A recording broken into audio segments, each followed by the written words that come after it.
You see, back in the cartoons, we didn't have like sex symbol or anybody, or we didn't have someone. We have like one character, Betty Boop, because our elders usually call her sex symbol through the cartoons, and that is what we're gonna talk about right here, right now. Doesn't matter how low the quality is, we're gonna say this once and for all: the history of Betty Boop. Let's go. You're probably asking, why is the audio quality so bad? Well, it's the same microphone that I use with the headset to record the album. Right there. So anyways, let's just get on with this history, sort of. And we call it the history of Betty Boop, sorta. Let's begin. Betty Boop made her appearance in August 9, 1930, 90 years ago.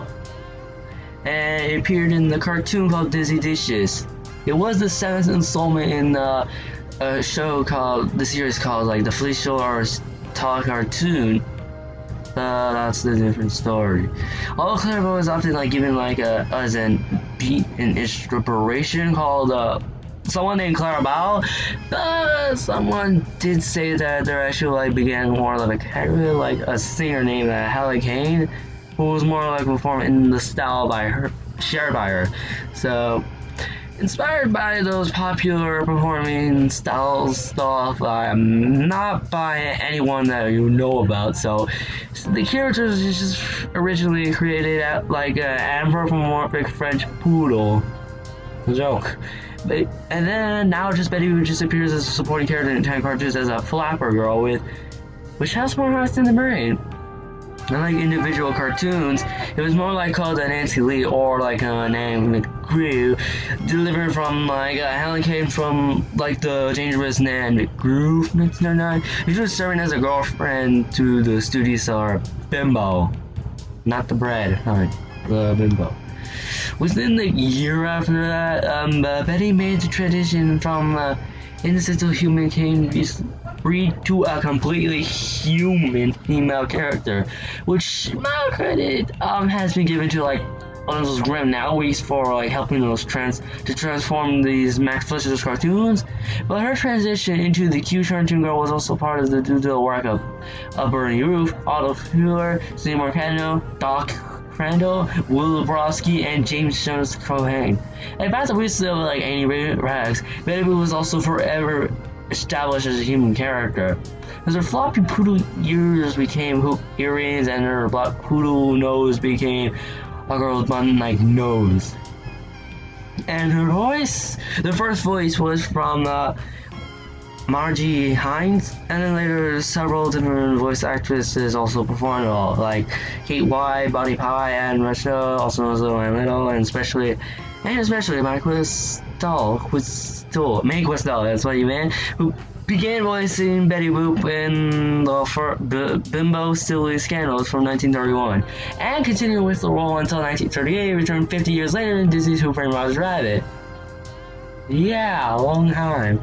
Today, Betty is voiced by Sandy and Singdon, so that's all we know. They still do it today, but I don't know if they still exist today.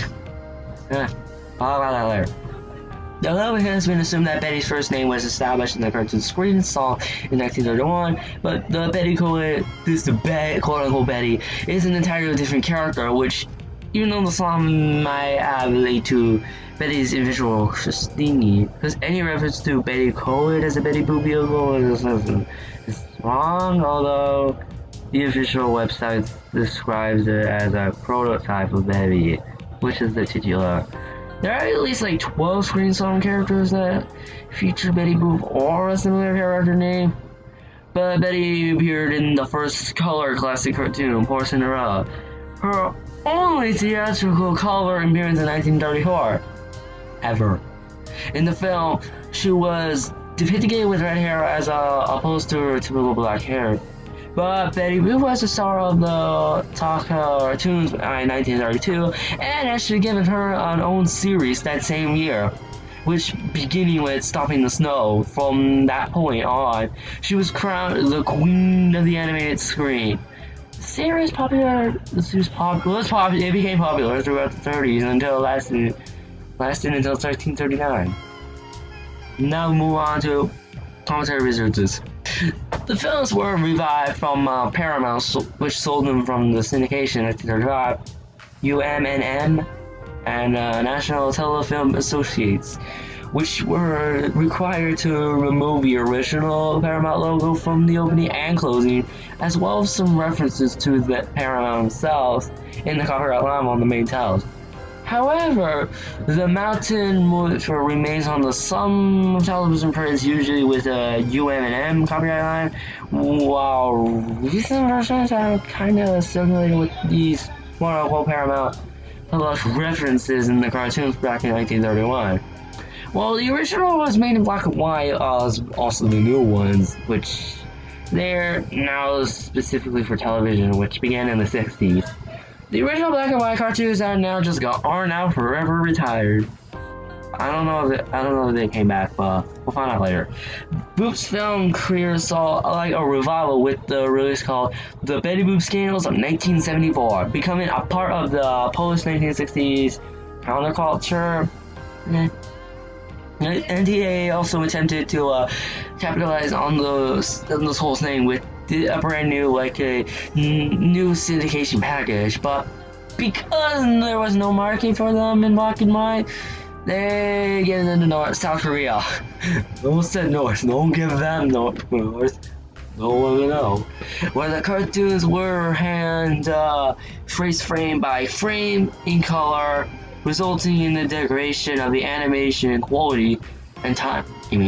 Unable to sell these television largely because of the sloppy colorization, they assembled a number of color cartoons in a compilation feature titled Betty Boop for President. I think that was real to connect with the 1976 election.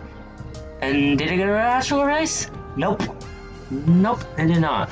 The release of the films is now on VHS, VHS, if you don't really know, for home viewing to create a new market for them in the original. Also, the American Movie Classics cable television channel showcased a section of the original black and white Betty Boop cartoons in the 1990s, which does lead to a 8-volume VHS and LV set. Betty Boop, the definitive collection. Some of them are non-public domain Boop cartoons copyrighted by the Republic, Censored Managed Pixels, or like CBS holding the whole thing, which handles them. The Republic Theatrical Rider now has been released by all the films under Paramount's license, while the Internet Archives currently has 22 Boop cartoons that are now in the public domain. Now to end this all off, I know it's pretty short, but I know about the other stuff, so find future appearances. So in 1933, there were like plans for an animated film of Betty Boop that was also cancelled. It was a musical storyboard scene of the proposal that can easily be seen online.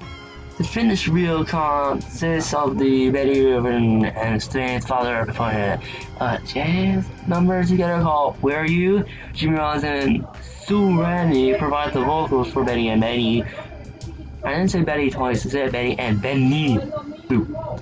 Producer Stephen Paul Levy began production on the new Betty Boop feature film from the Santa Company and MGM.